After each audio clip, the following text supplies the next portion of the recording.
Hello everyone, स्वागत है आपका प्रज्ञान एकेडमी के यूट्यूब चैनल पर। गुप्तोत्तर काल हम पढ़ रहे थे, तो उसमें हम ये देख रहे थे कि गुप्त साम्राज्य के पतन के बाद भारत में किन नई शक्तियों का उदय हुआ, कौन कौन से प्रमुख राजवंश रहे, किस हिस्से पर किस वंश का अधिकार रहा। तो उसी को आगे बढ़ाते हुए अब हम पढ़ते हैं पंजाब के हूण। पंजाब में जिस का आधिपत्य रहा वह थे हूण। यह हमने गुप्त काल में भी देखा था कि हूणों का आक्रमण लगातार चल ही रहा था, है ना। जब भी कोई भी राजा बनता था तो उसको अधिकतर राजाओं को हूणों के आक्रमण का सामना करना पड़ा था, है ना। स्कंदगुप्त ने हूणों को पराजित किया था, आगे बढ़ने से रोक लिया था। लेकिन जो इसकी जो बाद के जो उत्तराधिकारी हुए वह इतने योग्य नहीं थे, वह एक कुशल नेतृत्वकर्ता नहीं थे, जिस कारण वे हूणों को आधिपत्य करने से नहीं रोक पाए और हूणों ने अपना आधिपत्य जमा लिया।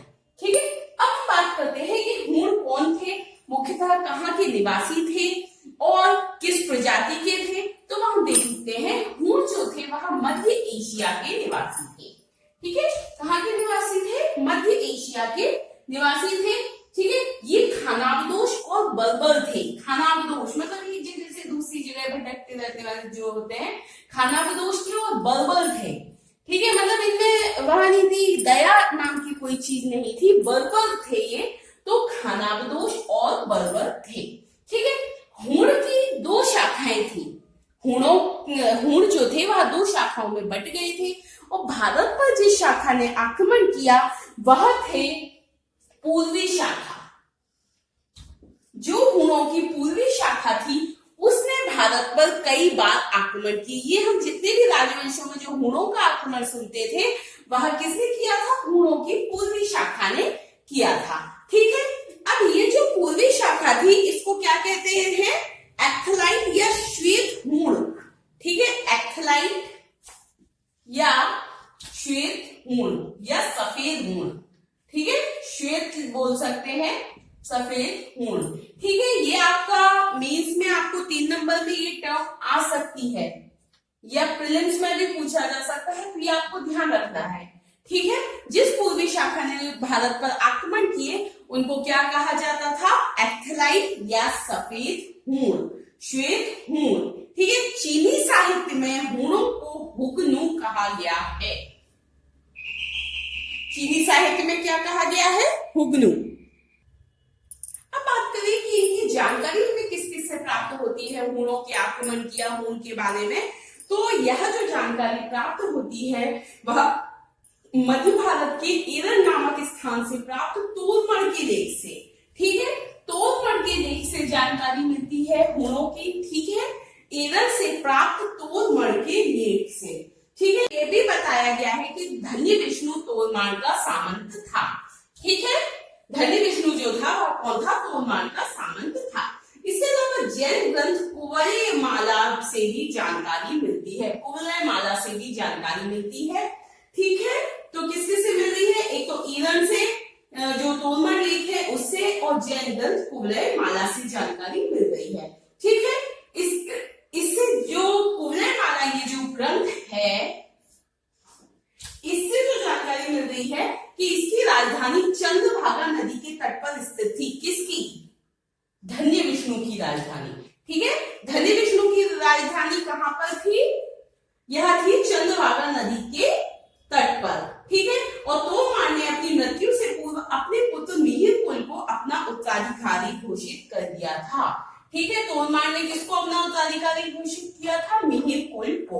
ठीक है, ये जो मिहिरकुल था यह एक क्रूर अत्याचारी शासक था। ठीक है, ये आपको थोड़ा सा पता होना चाहिए कि इरमन से जो प्राप्त हुआ है तोरमान का लेख, उससे क्या क्या जानकारी मिल रही है। ठीक है, क्योंकि ये आ जाता है क्वेश्चन, तो इसलिए भी इतनी नॉलेज आपको होनी चाहिए। ठीक है, मिहिरकुल क्या था? एक क्रूर और अत्याचारी शासक था और हेनसांग ने ऐसा बताया कि इसकी राजधानी शाकल थी। शाकल, ठीक है, शाकल राजधानी थी। ठीक है, उसके बाद ग्वालियर लेख में उसे महान पराक्रमी और पृथ्वी का स्वामी कहा गया है। ग्वालियर लेख में क्या बताया गया है? पराक्रमी और पृथ्वी का स्वामी। यशोधर्मन ने पराजित किया था उसे। ठीक है, किसने पराजित किया था? यशोधर्मन ने पराजित किया था। मिहिरकुल शैव मतानुयायी तथा बौद्धों का शत्रु था।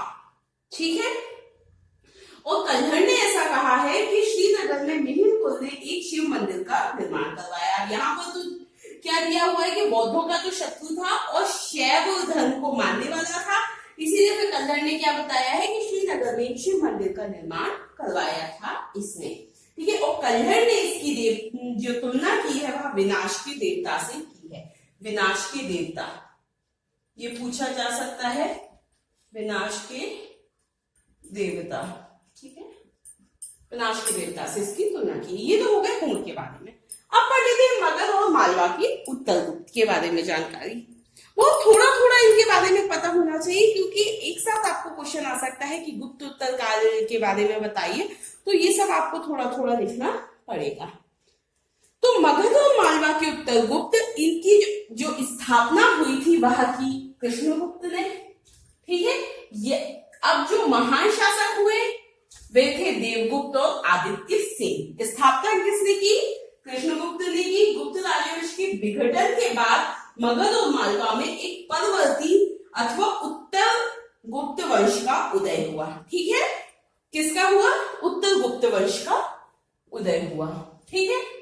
और इसकी स्थापना की कृष्णगुप्त ने। ठीक है। इसके बाद अन्य जो महान शासक थे वह थे देवगुप्त और आदित्य सेन। इस वंश के शासकों ने गुप्त साम्राज्य की राजनीतिक एवं सांस्कृतिक परंपराओं का अनुसरण किया। जो गुप्त वंश की जो चली आ रही थी राजनीतिक और सांस्कृतिक परंपरा, उन्हीं का अनुसरण किया। आदित्य सेन ने 3 अश्वमेध यज्ञ करवाए। हमने देखा था जो गुप्त शासक थे वह बहुत सारे धर्म कार्य आदि किया करते थे, यज्ञ किया करते थे अपना पराक्रम बताने के लिए सबको। तो इसने भी 3 अश्वमेध यज्ञ करवाए। यह वैष्णव धर्म अनुयायी था। इसके काल में वांग हुएन से चीनी यात्री 2 बार भारत आया था। ठीक है। 655 से 675 ईस्वी के बीच में। फिर अगला जो वंश आता है वह है कन्नौज का। इसके बाद आता है कन्नौज का मौखरी वंश। उत्तर गुप्त वंश के समान ही मौखरी वंश के शासक भी गुप्त साम्राज्य के सामंत थे। ठीक है। ये भी क्या थे? गुप्त साम्राज्य के सामंत थे। ठीक है। मौखरी शासन के समय मगध के स्थान पर कन्नौज राजनीतिक गतिविधियों का प्रमुख केंद्र बन गया। क्या बन गया? कन्नौज बन गया प्रमुख केंद्र राजनीतिक गतिविधियों का। ठीक है। इसीलिए इनको क्या बोल रहे हैं? कन्नौज के मौखरी वंश। ठीक है। इसके बाद जो वाणभट्ट की जो हर्षचरित है उससे पता चलता है कि इसके संस्थापक हरिवर्मा था और इसका पुत्र था आदित्य वर्मा। ठीक है। कौन था संस्थापक? हरिवर्मा। और इसके बाद जो राजा बना वह था इसका ही पुत्र आदित्य वर्मा। और इसके बाद ईश्वर वर्मा शासक बना। और जौनपुर लेख में राजाओं में सिंह के समान बताया गया है। किसको? ईश्वर वर्मा को। ठीक है। संस्थापक हरिवर्मा, फिर बना आदित्य वर्मा, फिर बना ईश्वर वर्मा। और इसको क्या बताया गया है? राजाओं में सिंह से के समान बताया गया है। तीनों शासकों ने ही महाराज की उपाधि धारण की। इनकी भी जो मतलब राजनीतिक गतिविधियां थी वह गुप्त वंश से ही प्रभावित थी। ठीक है। अवंती वर्मा के समय पुष्यभूति वंश से वैवाहिक संबंध स्थापित किए। अवंती वर्मा का पुत्र और उत्तराधिकारी ग्रह वर्मा का विवाह प्रभाकर वर्धन की पुत्री राजश्री से किया गया। राजश्री, आगे इसका नाम आएगा राजश्री का। अभी जब हम अगला टॉपिक पढ़ेंगे तो उसमें ये बहुत इंपॉर्टेंट कैरेक्टर रहेगा राजश्री, जो कि मैं आपको बताऊंगी। ठीक है। तो ये आपको समझ में आ गया। पंजाब की हुण, मगध और मालवा के उत्तर गुप्त, कन्नौज का मौखरी वंश। Okay, thank you.